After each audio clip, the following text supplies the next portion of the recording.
Welcome to Go Lurk Yourself, a podcast about streaming on the internet. My name is Krunnky. I am Cherry Cake. And we're back. Well, I'm back. I hope you guys enjoyed the solo Cherry Cake episode last week. I know I did. Thank you, Cherry, for doing that. You're welcome. I hope it wasn't too boring for you. No, it was really good. It was interesting because it was like a different experience for me, because normally when you and I are having this chat or we're recording an episode, I'm like listening to you, but I'm also like thinking about the next thing I need to say and where to steer the conversations and stuff. So to just sit back and listen to it, it helped that I was having a margarita by the pool too while I was doing it, I'm sure. Rub it in, why don't you? It was nice and relaxing, but the family and I went to Florida for a week and went to ride rides and roller coasters and meet some family and some friends, and we had a good time. It was a good time. But the downside is I missed a lot of E3. I had to play a lot of catch up when I got back. You picked the wrong week to go, Grunt.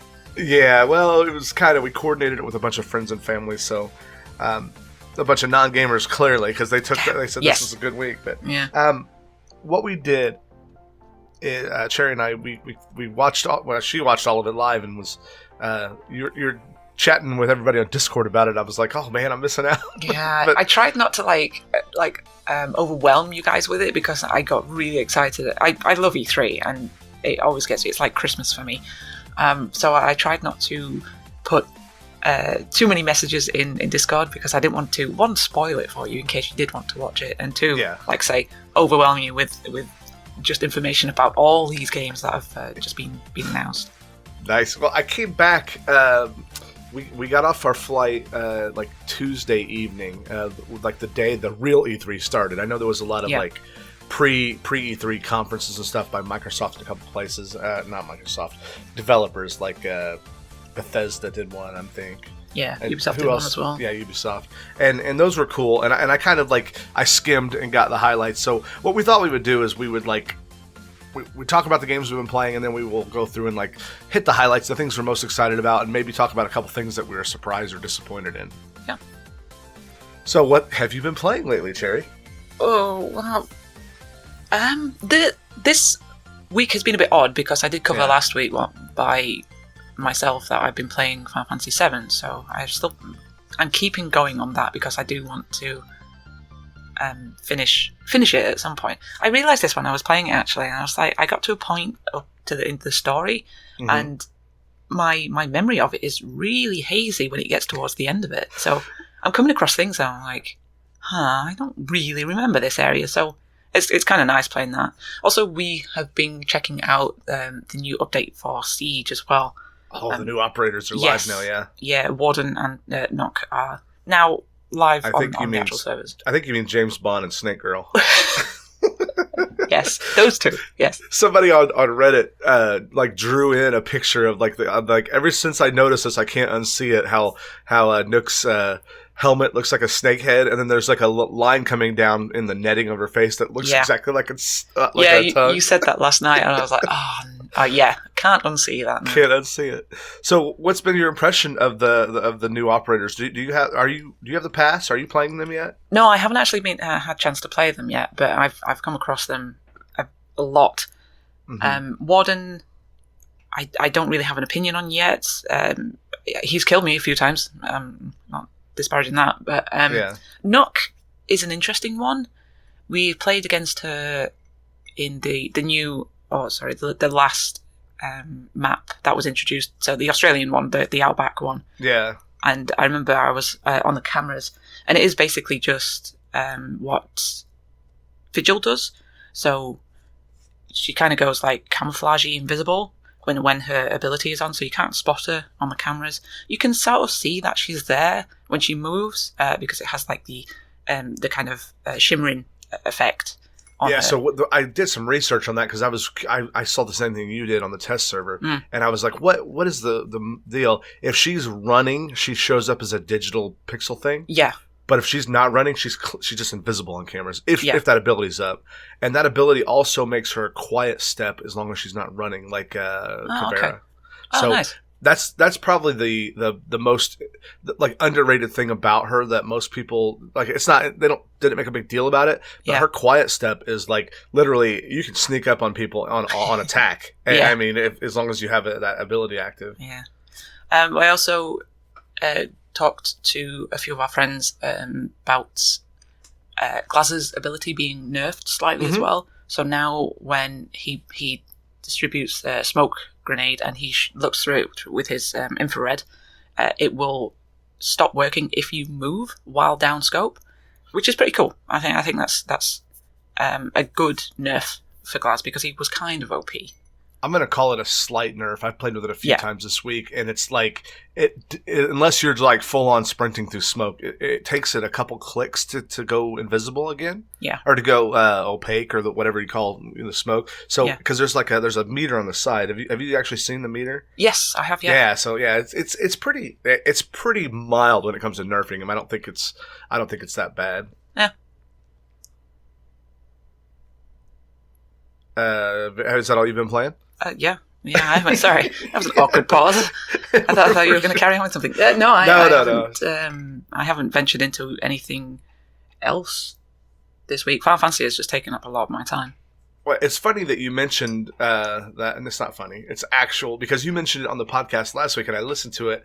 When it got time to come home, I was playing 2 mobile games while I was on vacation. One was called Warriors of Waterdeep, and it's just the cheesiest little dungeon crawler that lets you level up a few times and get the fun of playing a little dungeon crawler, and then it says, pay us money to do anything else after about 30 minutes. You were complaining on Discord to us about this, so yeah. Oh, God, I'm not saying it's a bad game, but I have zero tolerance for the mobile shenanigans. It's like, I think I've said this on here before.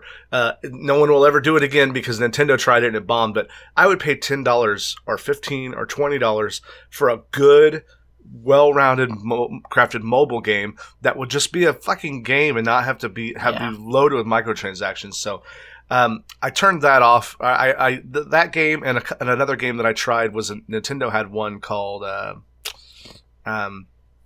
Dragalia Lost, but they both required constant internet connections or constant connections. When you're on the airplane, you got to turn your phone into airplane mode. You can't connect to anything unless you want to pay for their Wi-Fi on their plane. So what I did was I downloaded Final Fantasy II, the mobile version.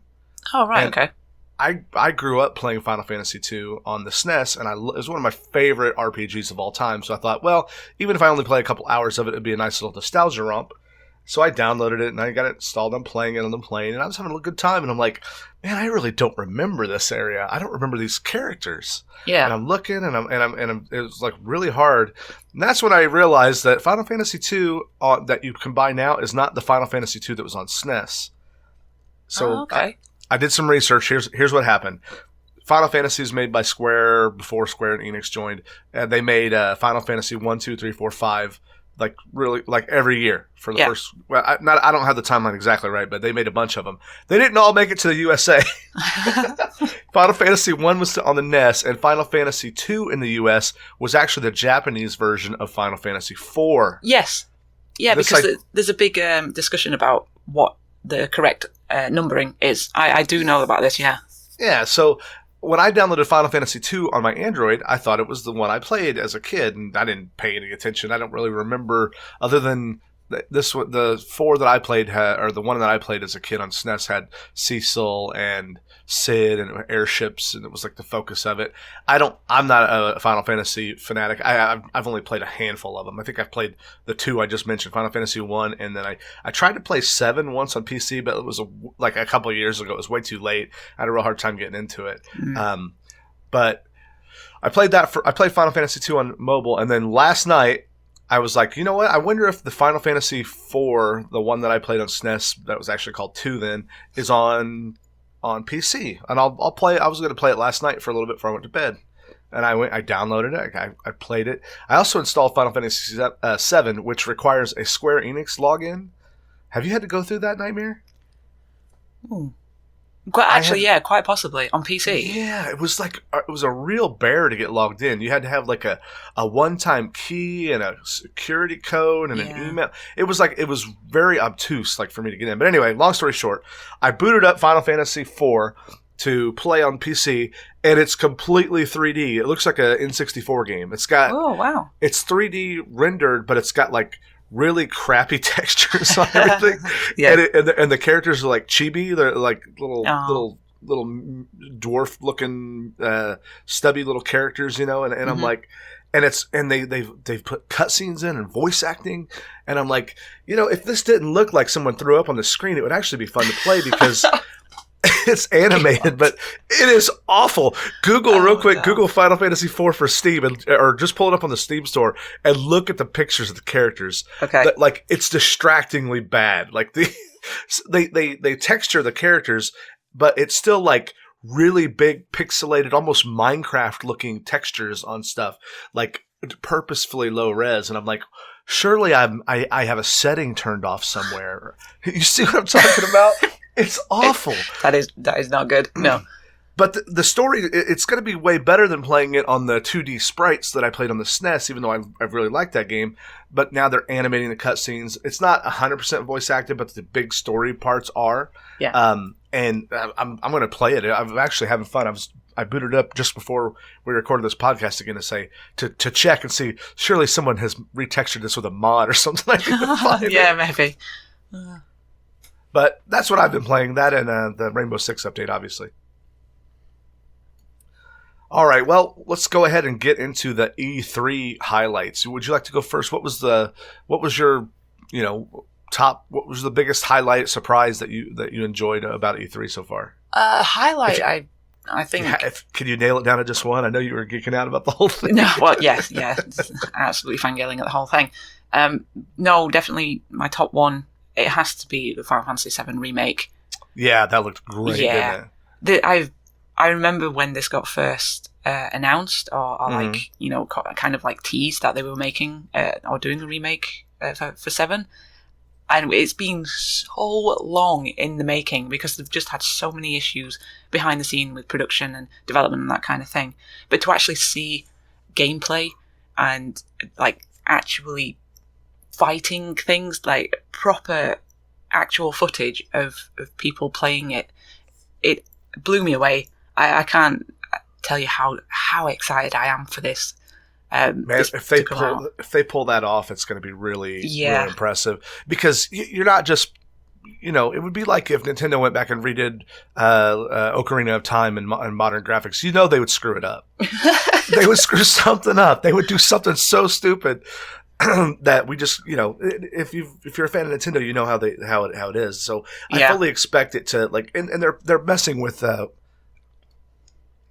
Sorry, I had a cough there. They're messing with one of their most iconic games of all time with very passionate fans. So I hear a lot of people say about that game that, oh my goodness, I hate that they're going to split it up into 15 parts. I wish they just released the whole game. And I'm like, no. They couldn't, because the amount of time it takes to make those worlds and in HD with characters that look that good. Yeah. They paid a person, minimum wage to make a 2D sprite back in the 90s when that game came out. Well, if you think how big of a game just the original version is, that was back in the day on PS1, it was 3 discs worth, and that was a lot. So for them, like you say, to go and make something that is so big, in retrospect it was big anyway, to convert it to a 3D world, to free roaming, to battles that are not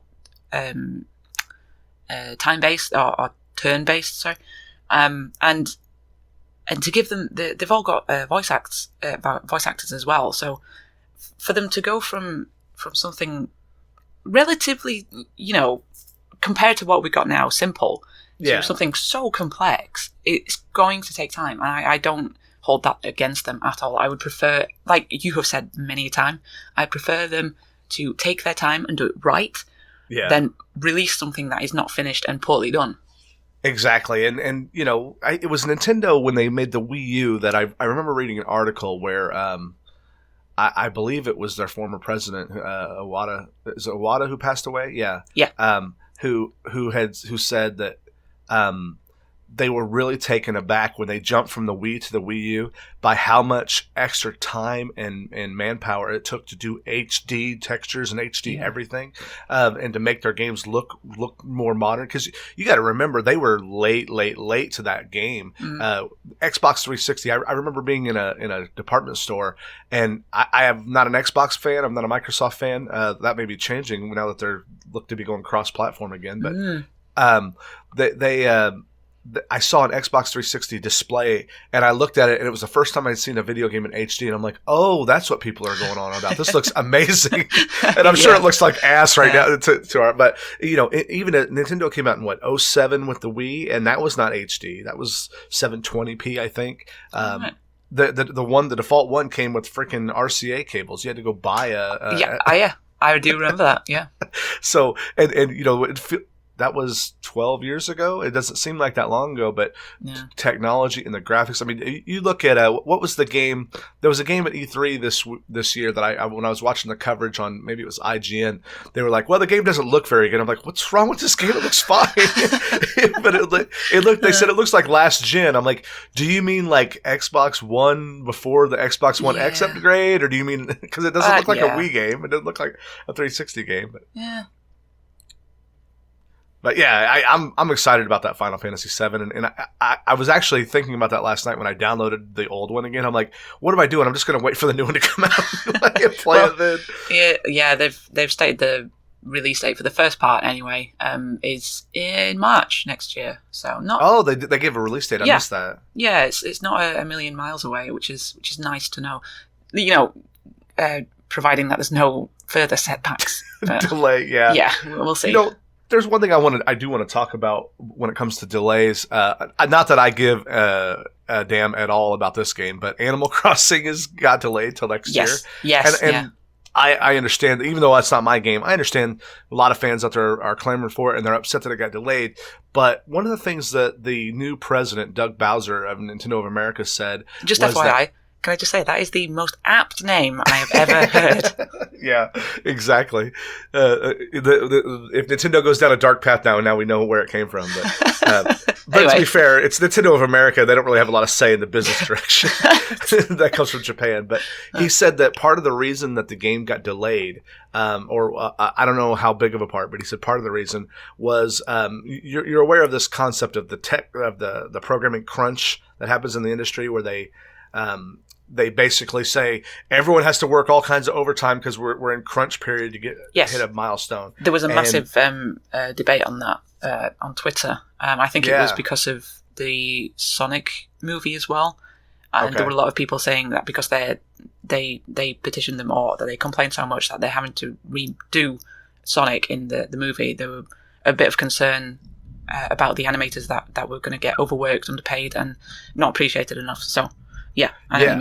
There's been a lot of articles here this year about like video game companies doing it too. I'm not going to name any names because I don't remember specifics about which one it was, but it's not like one of them's guilty and the rest of them are innocent. A lot of them do it. And one of the things that Nintendo said is they rather than put a big crunch on their employees, they're going to let it come out next year. And I want to say that I am first to call Nintendo out on their shenanigans sometimes, or any company.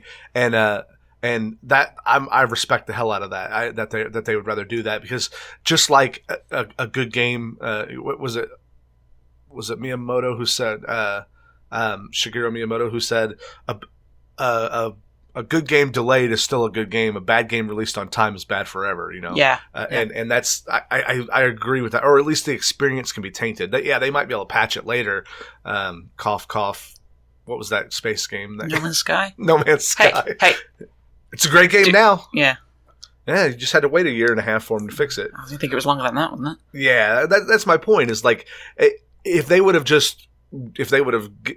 given them the time to release it release what they wanted, but on that front, you can't really blame the developers for that. That was, I think, Sony sticking their hand in and saying you need to get this out, but that's a whole different story anyway. No, I that's what I'm saying is like whether it's in-house Nintendo produced item or a publisher getting after a developer to rush one out, it's bad either way. I disagree with it. I think it's I think the management should be held accountable when they make unrealistic goals and deadlines.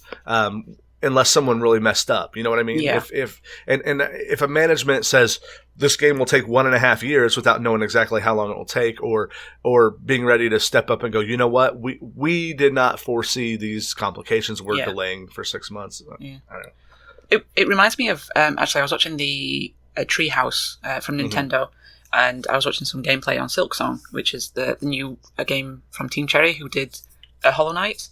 And, it's basically a Hollow Knight sequel, right? Yes. Sequel or prequel? I don't actually know. Because you play as Hornet. So I don't know if it's set before you meet the knight or after. So, who knows? But anyway, at the end of the little section that they were doing on the gameplay, they questioned whether when the release date was, and the girl that was, or the woman, sorry, that was playing, she was like, well, we can't actually give one because we are still hard at work developing it or like finishing it off. So I'm happy with that, knowing that they don't give a release date set, saying that it's going to be released here at this time, and then not deliver. So I'm fine with that. It looks like an amazing game. But did you see it in gameplay of that game, by the way? I did. I know that's one of the ones on your list, right? Yeah, it looks good. It looks like it's going to be like a little bit faster game, and take a little bit more finesse. Yeah, if you want to talk about this one. I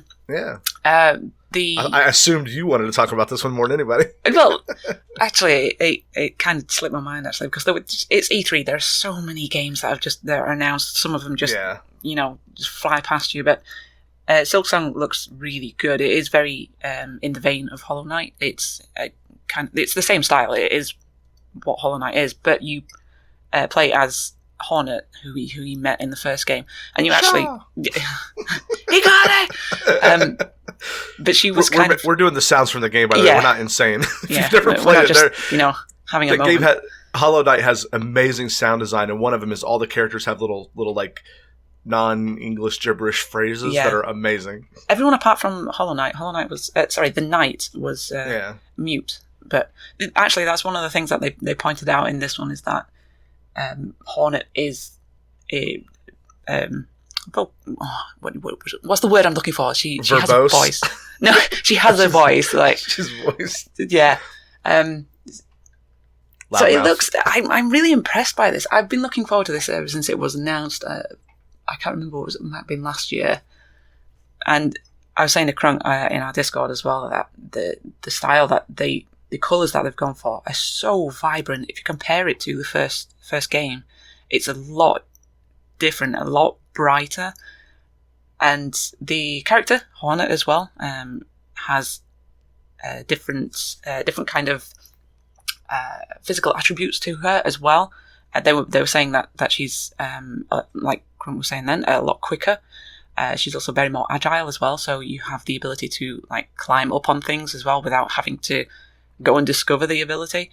So there's some things that come with her as standard, whereas the Knight, you had to go and find the ability to actually be able to do things. So like a dash button, or I think probably a double jump as well. There's other things on there that are different as well. So she has a weapon which is different, which is like a nail weapon which you throw. Which these things that you see in the first game, you actually get to play them as them now. So that is really good. Yeah, I'm really looking forward to this one. But like I say, they don't have a release date for it, so it is a mystery as to when it is going to come out. Yeah, I bet as they get closer, they'll probably try to pin down some kind of date. Yeah. But then again, I'd rather wait and have it be good. Oh yeah, for sure. And that's one of the things that blew me away about that Team Cherry developer is they kind of came out of nowhere with that game. It's a small team, and the game was so good. Like, it was highly polished, highly inventive. It borrowed a lot from the Metroidvania genre. I mean, it is a Metroidvania, but its platforming and controls were excellent. Its voice acting and art was really super good. And it was like, I think when we talked about it on this podcast, that game, something about that game was better than the sum of its parts. Like, if I just told you, hey, here's a Metroidvania with really good controls, graphics, and voice acting and audio, you'd be like, it sounds fun, sounds neat. But you play it, and there's just like, it pulls it together, their theme. And I think when you said that you suspect this new one may be a prequel, the idea of that game, like the world was dying in that one. So maybe the more vibrant is because the world's not dead yet, maybe. Or not started to be sick. And that's why it's it just occurred to me. But that's a good point actually. So we got to talk about one of the biggest stars of the show for me was I'm singing Nintendo's praises today, but not any game, not any reveal, but the fact that Nintendo said on one of the treehouses, Mario Maker 2 online with friends, yeah, we're gonna patch that in. Yeah. We heard you guys, and tell me, let me know, when's the last time you can remember Nintendo making a bonehead move like that? And fan outcry, and then them going, you know what, fans, you're right, let's do that. No, you're right. I can't remember one. I racked my brain this morning going, I can't remember one time that's happened. No, because usually what happens is there's a massive outcry, but they don't do anything about it. Right, Nintendo's like, Nintendo gonna be Nintendo, what you gonna do about it, bitches? You're gonna buy our game anyway. Maybe they're changing, who knows? All it took was Bowser to take the reins, see? Well done. Yeah, there you go. See? But I do think that this is something that should have been implemented from the start, but I'm happy that they've actually listened this time and decided that maybe that was a mistake on our part, so we do need to implement this now. I'm glad to hear that they did it, for one, because I'm going to get Mario Maker 2 regardless, but part of what made me so excited about that trailer is because it was very obtuse the way they said it when they did their Mario Maker 2 Direct, was like, you could play online with anyone around the world, and then they didn't say, but only randos. Yeah. It's like, what? It's Mario Maker. Like, you think it would be a given that you would be able to play, well, not just Mario Maker, any game particularly, you would be able to play online with your friends specifically. Did you ever read the poem or the story, The Monkey's Paw? No. Okay. or see the movie where there's or a Twilight Zone episode where there's always like, you can have any wish you want, but there's always like some twisted catch to it. Yeah, that's what Nintendo is with their games. They're like, here's the most amazing thing you've ever heard of, but by the way, you can't play online with your friends. They're like tapping their fingers in the background. They're doing a Mr. Burns. That's exactly what I did with my hands. You saw through the microphone. I knew it. So Rainbow Six Quarantine? I don't know. I'm curious. Yeah. We played this. 3-player co-op? Yeah. I don't think I played it with you, Krunnky. I think I played it with Chaos and Bunny. But this is something that they've brought back. And I'm really happy to play this. It was a good experience last time. Wait a minute. Was this in Siege as like a one-off event? Yes. Yeah. Okay. So it's kind of like a survival, like what was that game called that from Valve? They made 2 of them with the zombies. Left 4 Dead. Is it kind of like that, like in a way, but more tactical? Yeah, I think this is going back, so my memory's not the best. It was like a year and a half ago that came out. Yeah, I think there was an actual. I think it is like Left 4 Dead, but you don't have an objective to get to. I think possibly you might have done. Like I say, I can't remember very, very well because at the time my graphics card was a bit crap, so I struggled playing it. It was like horde mode, survive the night kind of deal. Yeah, I'm racking my brain to try and remember things on what we did on it, and I can't remember if it was a protect the objective kind of deal, or if you had to move through. I think you had to move through areas to get to an objective. Now I'm thinking about it. I played that with you guys once. It was like the first time I played Rainbow Six Siege. You guys were like, "Let's play it." And they're like, "Let's play Quarantine." I'm like, "Whatever. I don't know what it is, but okay." Yeah, I really enjoyed it. It was the thing with Siege is that it has between the online multiplayer one and the terrorist stunts and the situations, it has a nice change of pace. So to go to something like Quarantine, I think it would be welcomed because it's just against NPCs. You're not playing against anybody, but you're playing with your friends. So I think I will enjoy that when that gets released again. Yeah, I think so too. I'll definitely check it out. I've said on this podcast, and we've talked about it before, but Siege is one of like the biggest surprises to me that I've ever had because like it's a game that I did not care for initially. Yeah. And it took me a long time to like come around on it. So I'm totally with you on that one. I remember I think Chaos actually bought me the base game because he wanted to play with me on it. And I remember playing it for maybe a week or so. I was like, no, this is garbage. I hate this game. I'm so rubbish at it. It's just the same thing over and over and over again. And then I put it down. I put it down for ages and ages. And then I think I had some other friends that were like, "Do you fancy giving Siege a go again?" I'm like, yeah, sure. And then for some reason it just clicked, and I've been in love with it ever since. It's like falling into a pit of snakes. You're like all panicked, and then all of a sudden you're like, wait, I like snakes. It's a weird analogy, but okay. That's a great analogy. You don't question my analogy. That's a great analogy. Why did it have to be snakes? So what other big surprise did you have? Were there any of them that we haven't talked about yet? I bet there's like 5 more. I wouldn't say surprise, because I know that this one was coming out, and you played it very recently, Cadence of Hyrule. Oh, yes. Yeah, so this is the sequel, kind of, from of Crypt of the Necrodancer. Mm-hmm. But the full title, Cadence of Hyrule, Crypt of the Necrodancer, featuring The Legend of Zelda. So it's a mouthful. But basically, God. But the one thing that sold me on this, I haven't actually played Crypt of the Necrodancer, but I listened to the soundtrack of it, and it blew me away. It's on my iPod right now, and it's an amazing soundtrack. I can't state how good it is. So if you don't play it for anything else, just play it for the soundtrack. But can you tell us a bit more about it, because you have actually played Cadence of Hyrule?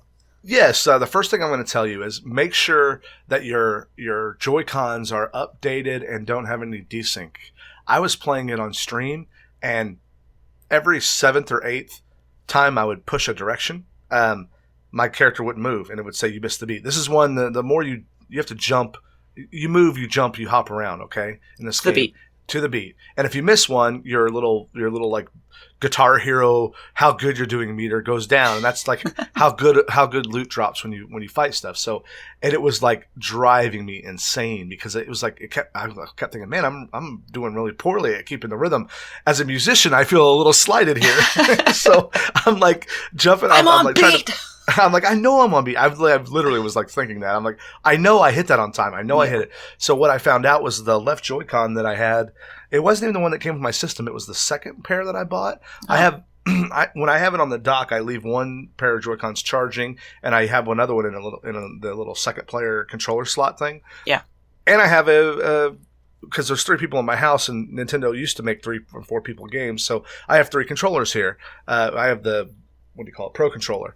I played it last night again off stream with just the Pro Controller, and it was way, way better. But it's I read a couple of reviews on it, because it's getting really positive reviews, mostly from people who like didn't know about Crypt of the Necrodancer, or and they just think it's a Zelda game. Those were the most impressive reviews, because what basically people are doing is, oh, I love Zelda and I don't know what this rhythm game is, but Crypt of the Necrodancer is a very good game. When you first boot the game up, it'll actually make you like sync your button presses. There's an audio and visual sync, so and it'll put any delay on. You have like, let's say you're playing on a TV that has like a 30 millisecond delay, or maybe 60 if you're so really it's like Guitar Hero then.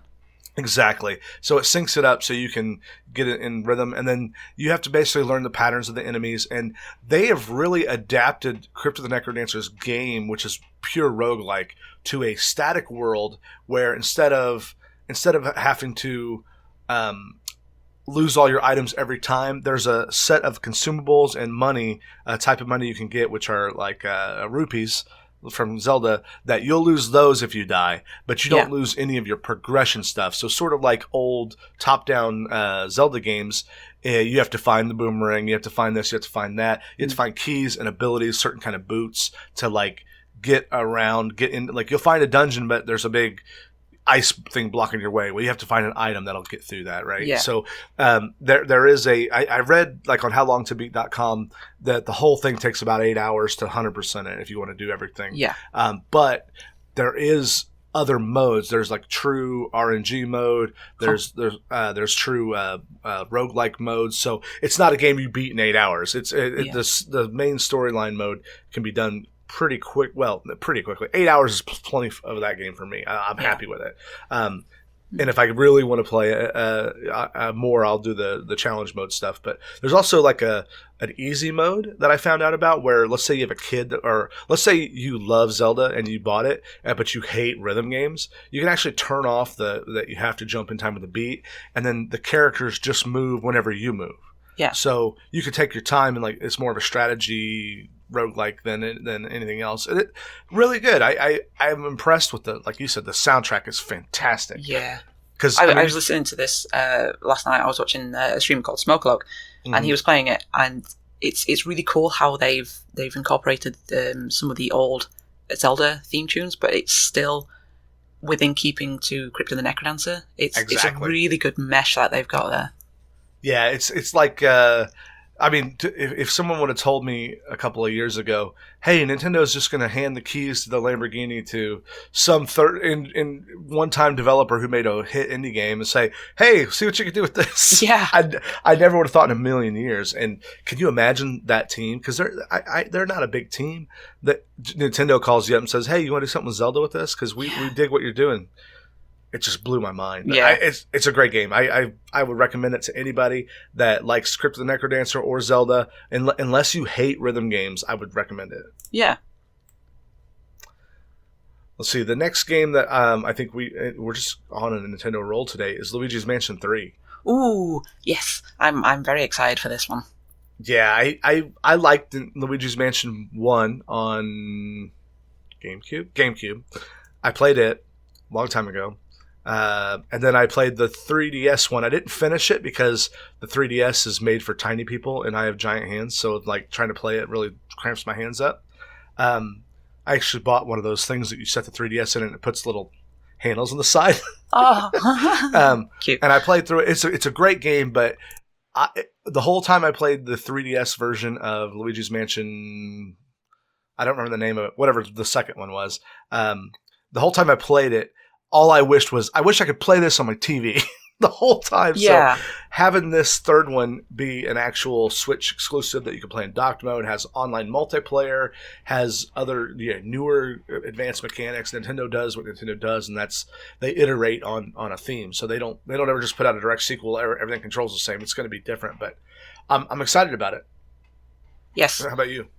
I've never played it. Managed to get chance to play Luigi's Mansion before, but it's one of those games that I've always wanted to play, but like I say, never had chance. And I've seen gameplay of it, and it just looks like a really fun game. And I was watching the Treehouse again, doing some gameplay on this one, and they've introduced, from what I understand, some new mechanics in it, which look really cool. They've also brought in Gooigi, which I think is an amazing name. So you have another mechanic there. It allows him to kind of pass through things that normally solid Luigi wouldn't be able to, and also the online multiplayer as well. Yeah, that I'm stoked because online multiplayer is like what that game really needs. Because one of the things when you play it, the old ones that really stands out to you is the whole time you're walking around with Luigi, there's like, it's very cartoonish. It feels like a Scooby-Doo episode. Yeah. There's this piano music that's like that you would have in a freaking Scooby-Doo episode. Dun, dun, dun, dun. It's these weird little things as he's taking steps, and he's like, ooh, and he's making all these scared noises because he's a big chicken shit. But while he's going around the mansion, he's singing along with the music, and it's those little touches like that that endear. Yeah, and you're wandering around looking for some key to get through somewhere, and there's a jump scare around the door. Yeah. But there's a lot of like quiet time in that game when you're kind of looking around for stuff after you've killed the ghost that jump scared you in the hall. Now you got to figure out the puzzle. Because Luigi has a vacuum cleaner, he can suck stuff up. Well, one of the puzzles might be that you have to turn the vacuum cleaner onto blow mode to blow air out, spin the not moving ceiling fan, and there's a key on it. So you got to hunt things down. Well, in those quiet times in between, that's when that game will snag you. The game mechanics are okay. Like they're adding when you're sucking up a ghost like Ghostbuster style, they have like a meter that you have to like a health bar of how much resistance they're going to give. Like you're catching a fish, and you have to like go back and forth. And now you can like literally slam the ghost around. Yeah, I saw that. It's like, geez, Luigi, get a little violent there, are you? See, I don't think during the Treehouse, I didn't. Now you've mentioned it, I don't think they showed off the puzzle element of it as much as the new. I think they were concentrating on the new mechanics more than anything. Yeah. So to know that there is like definitely a puzzle feel to it as well, it's sold me. It sells me good. Yeah, it sells me good. Yeah, it's definitely. I mean, I haven't played this one, and so they may have totally Nintendo. They're gonna mess something up or do something you don't want. But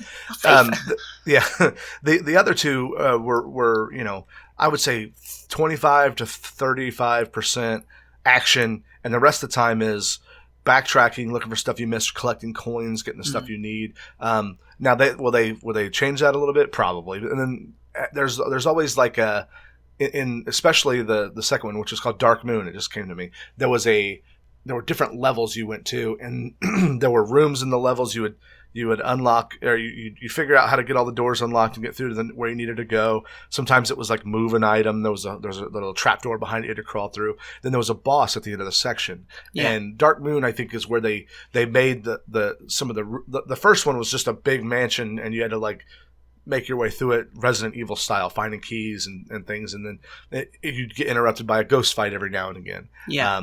Or you'd see something that you knew you needed to get to, like it's upstairs on a ledge, but I don't know how to get up there. That's clearly the way to go, and it's puzzle solving. The second one was more, here's a level, go through it, here's a boss, here's another level, and then there'd be a couple locked doors in each level, but not one big giant puzzle like the first one was. So yeah. The way I understand this one's going to work is it's like a hotel, haunted hotel. Yes, it's hotel. And yeah. Each level is going to have like a theme. So I'm guessing, I don't know this, but I'm guessing each level's theme is going to have a boss in it, and then you get to the top to fight probably King Boo. That's who it always is. Yeah. Spoiler alert: you fight King Boo in Luigi's Mansion. I do like the fact that they've changed. Well, not changed it really, but used the different levels in the hotel to represent different theming, like you were saying. I think it's like a vacation hotel. That's cool. It's not like just made up as an excuse to vary it up. It's like it could legit be a real hotel that does that. Because one thing I need in my Luigi games is realism, damn it, when I'm fighting ghosts with a vacuum cleaner. A couple other games, I don't want to talk in great detail about them, but I just want to mention that I'm pretty stoked about them, is that I was surprised to be like intrigued by Star Wars Jedi Fallen Order. It looked like way better of a game than I expected out of them. I know you're looking forward to this one. I can't say I am because I'm not a Star Wars fan, unfortunately. Yeah, but I will say it does look pretty. The gameplay does look fluid and well done. So, look forward to that one. I'm cautiously optimistic on it. I trust EA about as far as I can throw them, but yeah, that's true. I also was intrigued by Psychonauts 2. Psychonauts 1 is one of those like gaming history games. It doesn't really hold up now because it's got some really classic late 90s, early 2000s bad spots that are real tough to get through. But I love that it's its own world. It's unique. Its game mechanics fit what its story does so well that he goes inside their brains and like has to live through their nightmares. So I like that. I'm going to keep an eye on that. And Doom Eternal. The biggest travesty in my gaming life is that I have not been able to like get into and enjoy the 2014 now Doom. Is it 2014 or 2016 that game came out? Pass. I don't know. Yeah, but like I've tried to get into it and I've enjoyed it, but like I just get tired of it. Like it's after a while I'm like, okay, I'm punching zombies, punching demons in the face. Yeah, it's cool, but we're like, so this new one looks like it's got a lot more like physicality and a lot more like ways to maneuver around, and like I saw him like lassoing around and like dashing in the air. So I'm gonna give it a try. I have enough faith in him to keep an eye on that one. Is there a release date on that? There might be. I didn't look. Oh, okay. I just assume that anything they show at E3, unless they go, it's out now, is months to years away. So yeah, I know Doom Eternal is like it's coming to Switch too. Like a lot of games are coming to Switch that I'm really surprised by. Did you see they're going to put Witcher 3 on Switch? Yes, I did see that. That's it's a weird look like an N64 game on there. I don't know. I tried playing The Witcher 3 when it first got released for console, and now I just one of those games that I just couldn't get into. But if it's on Switch, maybe. Yeah, like you said, if you can kind of just chill out in bed and play it before you go to sleep, because one thing that Witcher 3 was real good for me about was putting me to sleep. It's a beautiful game, excellent story, but and it's not anything to do with Witcher 3. It's just open world games and me do not get along. Yes, I know you said that before. So what about? Were there any more big highlights you're looking forward to? Yeah, there was a couple of ones that caught me by surprise, which I'd not even heard anything of. Which is one of them was from Microsoft, which I know you haven't seen the entirety of the show, but it was called 12 Minutes.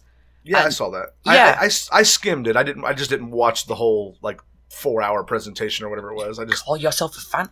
4 hours. Try an hour and a half. Yeah. Anyway, 12 Minutes looks like a really intriguing game. It's the style of it is kind of top down. And it's just this single room, and you're kind of like in a time loop. There's a lot of mystery surrounding it, and you play as the guy that is in a relationship with this woman that is in the room, and something happens, and a hitman comes into the room and kills her, and then time restarts. So I'm not entirely sure how things are going to work in the game. It looks really interesting. I think that it's one of those situations where you do something different and then there's a different outcome. So kind of like a branching tree of choices. Yeah. And it really, really intrigued me as to what was going to happen in that one. A Majora's Mask style thing? I don't know, because I've never played Majora's Mask. Oh, yeah. It's a hard one to go back. I hope they bring the 3DS remakes of Ocarina and Majora's Mask to the Switch at some point, because those versions they cleaned up. There's some things wrong with them too, but it's mostly related to the 3DS controller hardware. But they're actually way better looking than the N64 ones. But Majora's Mask is a game that would be real hard to get into now, but if it clicked with you, you'd probably love it. It's basically you relive the same 3 days over and over again, but instead of it just being 12 minutes in a room with a girl, that's it's a whole town and 3 outside towns. So I don't know. I can't say that you'd love it. I don't think I'd have the patience to play it for the first time today. Well, I don't know. Well, I guess I'll never play it unless it comes to Switch. Yeah. If only they would release more remakes for Switch, right? Well, yeah, I think they need more games. I'm sorry, I interrupted you. The other one that you were about to say? The other one, which was from Bethesda, actually. I didn't really rate Bethesda's conference, unfortunately. There wasn't too much there. There wasn't really anything that was, a massive surprise, apart from you're excited about Doom. But that doesn't really appeal to me. But the other one was one called Ghostwire Tokyo. I don't know if you saw this one. I don't know. I don't think so. This one is again, there was a little trailer of it. There wasn't any gameplay of it, but the premise of it is that you're in Tokyo, obviously, and there is some kind of mysterious force that are making people disappear. So it's they described it as a bit of a mystery game, which if you go and look at it, the style and the art style of it it's so nice. It is very, very well done, I guess. But I can't remember if there was a release date for that, but I think I'll keep an eye on that one, because it does look, again, it just intrigued me. Yeah, I'm looking at the pictures of it now in the video. It looks definitely intriguing. Bethesda press conference. Okay. Yeah. Also, the other big ones, I guess we should probably talk about. Well, not talk about, but touch on Cyberpunk 2077, which everyone got really hyped about because Keanu Reeves was there and made a surprise appearance. I don't know what I feel about that. I have a list of games that I put on my meh list. Yeah. and Cyberpunk's on there, not because it looks gorgeous. The game looks really cool. It's unique. It's got CD Projekt Red doing it. I probably will eat these words, but I want to see, what the hell do you do in the game before I get excited about it? You know what I mean? It's exactly what I was going to say as well. There was no actual... This time around, at least, we didn't see any gameplay. Last year, they gave, I think it was, was it 40 minutes worth of gameplay that... I don't know if you could go and play it, but they showed it. So this time, we didn't actually get to see anything that people were playing. They just showed a trailer or a cinematic, I guess, for it. But yeah, I think if there is some gameplay that does get released, I think we'll probably know more where we stand with it more than anything. Yeah,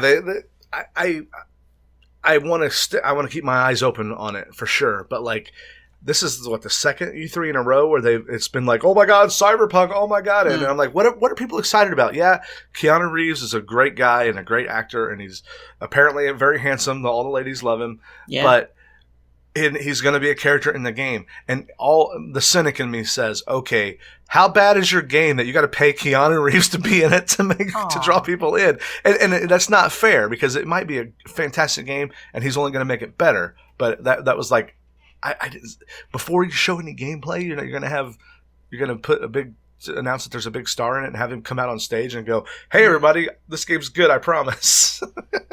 Yeah, I don't know. They probably did shoot themselves in the foot with doing that, but I still hold out hope for it. I do too. Does yeah. look good. I'm not writing it off. I just that like alarm bells started dinging in the back of my mind when I'm like, okay, I don't get this. I love Keanu Reeves. I love his movies. I don't have anything against the guy. The move is what I was like. It kind of like put me on edge. I'm like, okay, I'm not ready to say I'm stoked for this game yet until I see some gameplay. Yeah, exactly. The other one, or the two actually, that I'm really excited about is Final Fantasy VIII Remastered actually coming to the Switch now. I'm very, very happy about that. There was 2027. No. Did they give a release date for that one? It's out this year. It says 2019. Oh, okay. Right. But we just don't know when. Yeah. But I was hoping this would get done because Final Fantasy VIII is, again, one of my favourite ones between 7 and 8. And they released 7, 9... and 10, was it, for the Switch, and just disregarded 8. So everyone was kind of like, wait, what? But anyway, that's going to come out sometime this year. And also, Watch Dogs Legion from Ubisoft. Now this one caught me off guard because you talked about this one last week. You're like, I don't know. I didn't think I'd ever find myself liking a Watch Dogs game, but here we are. Like I said, if you haven't listened to last week's one, Watch Dogs, I think, which you should, by the way. No, go listen to it. Hint. It is kind of one of those that I think should have done better than it has actually done. The first one I think was okay, and the second one was a bit naff. But this one, I don't know if it's because it's set in the UK. It's set in London. Oh, I see how you are. Yeah. Finally, a game for us. That was my British accent, you guys. Yes. You're welcome. Yeah, that's very well done. It looks really, really cool. I don't know if it's one of those games that I would ever finish, if there is a finishing point to it, but I think I would really enjoy just playing it. So, yeah, I'm looking forward to that one. When I first got the PS4, my nephew was here for my wife and daughter had gone to Florida for the week, and my nephew came and stayed with me while his mom was out of town as well, and we repaved my driveway at one day, and it like took forever. We put like blacktop down on top of it, and it was like hot, and it was a mess. And we had bought a PS4, and I thought, well, what we'll do is we'll go the first Watch Dogs game. I thought we'll go do this driveway thing, which is a lot of hard work, and then we'll come inside, have dinner, chill out, and play Watch Dogs. And he started playing it, and I was asleep in like 5 minutes. I woke up the next morning. He had not gone to bed. He stayed up all night playing it and beat the game in one sitting. Wow. He was like 16 at the time, I want to say. And he's like, it's a really good game. You should play it. I played it. I'm like, nah, it's open world. Well, yeah. I don't know. How do you feel about that? So the other two games on my meh list of like I'm not saying that they're bad. I have I can't make any definitive call, but I'm like not hyped at all because I just don't have enough information. Is Elden Ring. Yeah. Which is the Game of Thrones guy, George R.R. Martin, and the guy from the Soul series that was the lead director of FromSoft, got together and they made this game. And the trailer just looks like a girl, I think, cracking in half and like bones and arms. I'm like, I'm not even ready to be excited. The last time I was excited on just blind faith from FromSoft was Sekiro, and we know how that turned out. Oh, yeah. No, I remember the little reveal, like, was it like a 10-second reveal that they did? Yeah, like a little arm twitch. Yeah. So. And you know what? I hold out hope that, like, the problem with Sekiro is me, and I just wasn't ready for that kind of game at the time, because that's happened to me in the past when a game that I'm not ready for. Dark Souls is one, or other games like that where so maybe one day I'll get in the mood to try Sekiro again and it'll be great, but who knows? I would say, just before you move on, I would say that if you're unsure on Elden Ring, go and I read an interview with one of the developers, I think it was, and they kind of back up the game, saying that it's more down the Dark Souls, I won't say Death Souls, and Dark Souls route rather than Sekiro, because they do kind of make the comparison between the two series or games. So yeah, if you're unsure, just go and have a read about what the actual game is going to be. So it's a lot more reassuring, rather than just the crummy little trailer that they showed. I think I've been hanging around you UK people too long, because I almost just said good shout, and that's definitely not something we say in America. It's good shout. Good call. Thanks. I'll do that. Yeah. Anyway, sorry. What was your second? The other game that I'm still like I'm intrigued by how weird it is Death Stranding, but I need some like actual gameplay. I know there's been some gameplay release, but it's been like go do a thing, set a thing up, and wait, and then dodge monsters, and I'm like, I don't know, man. I don't know. I should have faith in whatever that guy's name is that used to work on the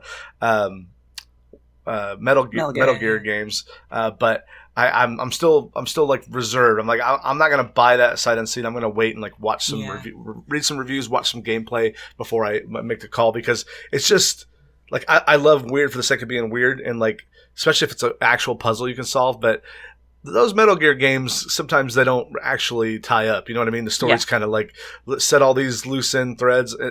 Like the show Lost. It's like, here's a bunch of what ifs. And what do you guys think this means? We're never going to tell you, but what do you think it means? Oh, yeah. The other one that I just want to give a shout out, because I legit laughed out loud when I heard this, or when I saw this being announced. It was Fallout 76, but the Battle Royale? Yeah. What? That's like a Hail Mary, and it's just an American football term for you're giving up, and you're just going to take one crazy shot at the end zone. Yeah, we know we're going down, but we're going down in a blaze of glory. Right. They're like, well, we've totally screwed the pooch here. What do we do? How about Battle Royale? Yeah, I'll give Bethesda credit for this with Fallout 76, because in their announcement, the guy that was on the stage, he was like, we understand that we took a lot of criticism, and we deserved it for the game that we released. So at least they owned up to the fact that they did put out a crummy game, half-baked game, and they're trying to fix it, I guess. I don't know. I don't particularly think that the Battle Royale will do any good for it, but they've also announced that they're going to put NPCs in it as well. Not in the Battle Royale, in the actual game. NPCs in the game? What? Yeah.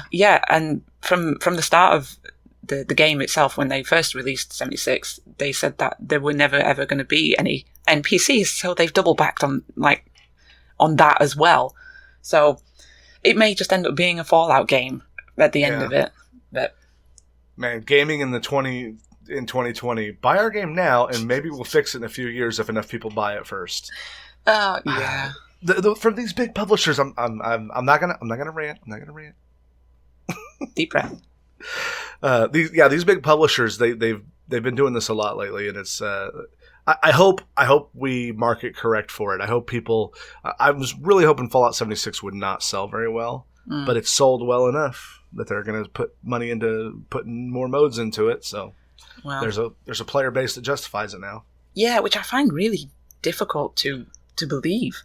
Yeah, and I think it comes down to, like, I'm obviously not their target market. I've never played any of the Fallout games for very long because, again, for the fifth time in this episode, I'm saying I'm not the biggest open world fan. So I'm not critiquing Fallout 76 on merit. I'm critiquing it on, like, the internet backlash, like the meme of it, basically. But and then for the put it a Battle Royale, it's like a joke we would have made a year ago about everything was Battle Royale. And, oh, no.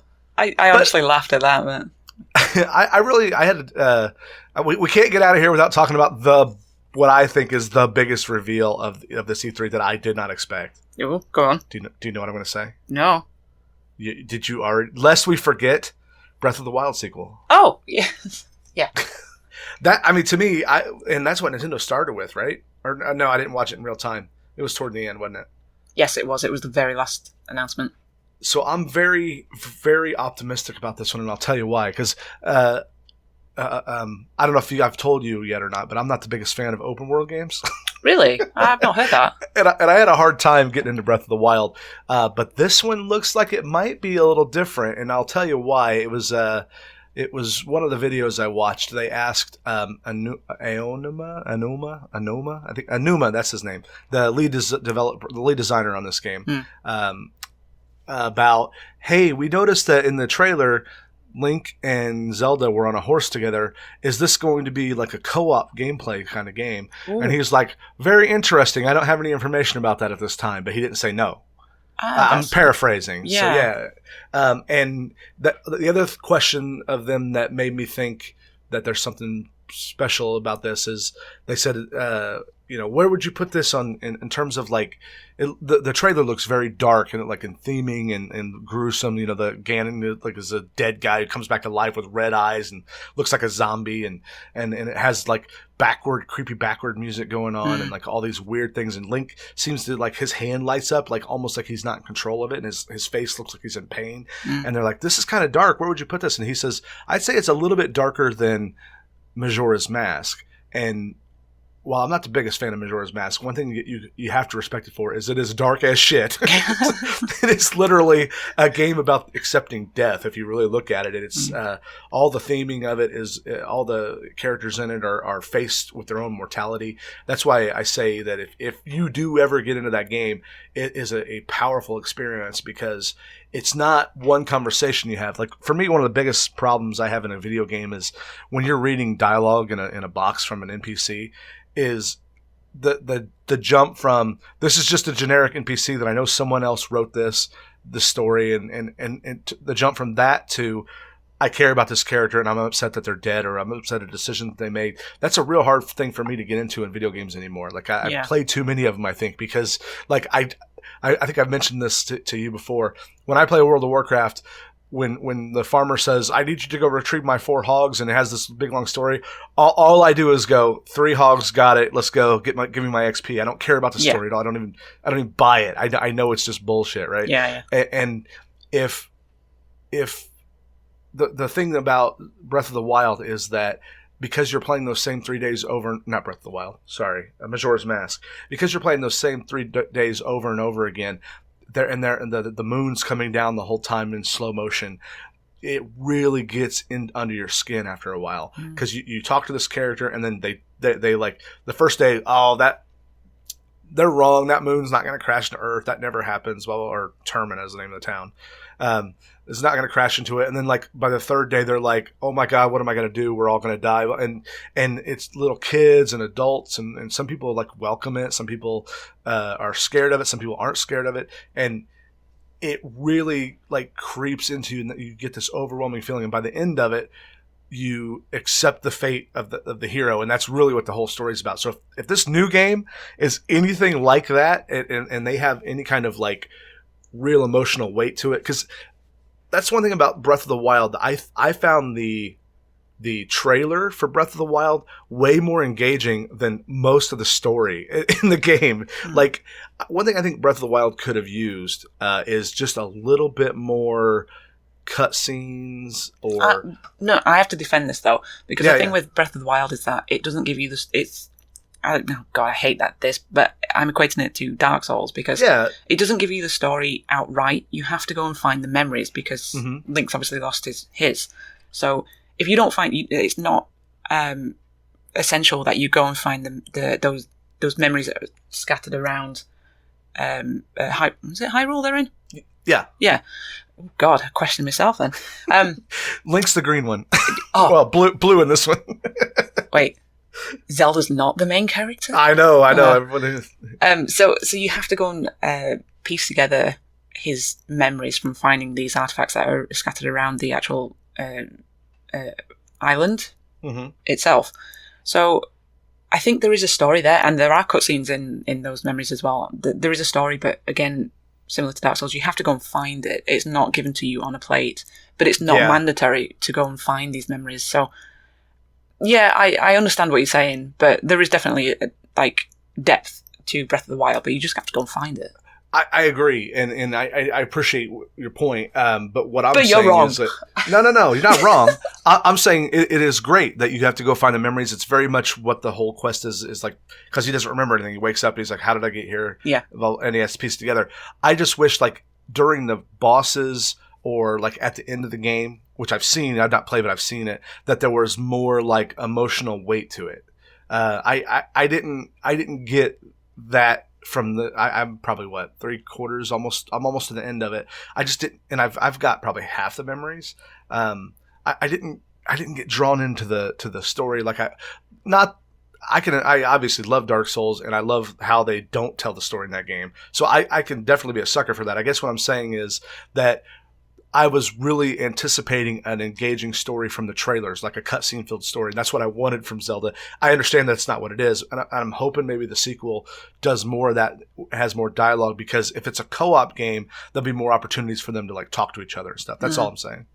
But I'm excited for it to be a dark Zelda sequel anyway. And here's another thing I'm hoping for it. I hope they focus on dungeons. And I can see one thing Nintendo loves to do is, whether it be an NPC or another player, is have co-op puzzles and dungeons. If you've played Ocarina, Majora's Mask, and the one that came out on the Wii, Twilight Princess, all of them had like this NPC you would find, and you had to like use them in the dungeons to like solve quests or solve puzzles together. So I could see it. What I'm really hoping for, just pie in the sky, I have no reason to believe this is going to be the case, is a co-op Zelda game that you can play online with your friends. You don't have to do it, or on your couch, and it to be more dungeony. You know what I mean? But are you thinking of the traditional dungeons, or are you thinking of the shrines that are in Breath of the Wild? Traditional dungeons, like the big epic dungeons that, like, when there's a giant boss at the end. Because Breath of the Wild, while it was an amazing game, I don't want people to think that I'm shitting on it, because I appreciate the hell out of it. It's what they did, but it was a departure from like the Zelda formula, very specifically so. But one thing I miss from the old formula is those giant dungeons. The divine beasts were cool, and I loved them, but there were only 4 of them, right? So like, and they were a little bit samey, that they felt, because they looked the same inside. The older Zelda games had, like, there's definitely a fire cave, there's a wind dungeon, there's you know what I mean? It had like these themes and unique settings, and not that Breath of the Wild is bad. It just like I wanted there to. I wish some of the other things came with it, and I understand why they didn't, because it's a massive ass game. Too much to put a ton of stuff in it. But maybe the sequel will buck the trend. People are already jumping on the bandwagon saying, "Oh, this is going to be the Majora's Mask to Ocarina," comparison. But I don't think so. One of the thing that we talked about before, you and I, was that it's probably 3 years away.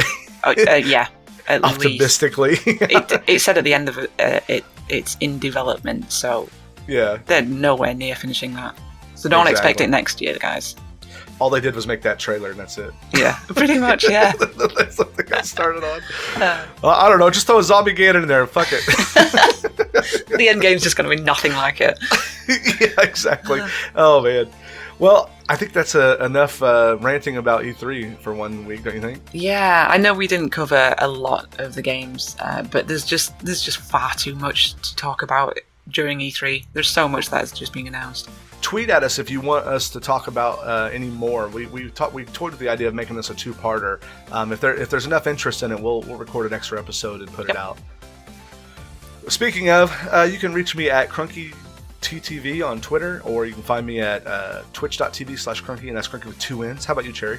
If you want to get to me on Twitter, I am at CherryCakeTV. No, I'm at CherryCake518. It's been a while since I've done this. And if you want to catch me on Twitter, it's Twitch. Oh my god. So just start this part again. Yeah, let's just start it over. God. I'll totally edit this out, wink wink. Yeah. You get me on Twitter, I'm at CherryCake518. And if you want to see me on Twitch, twitch.tv/CherryCakeTV.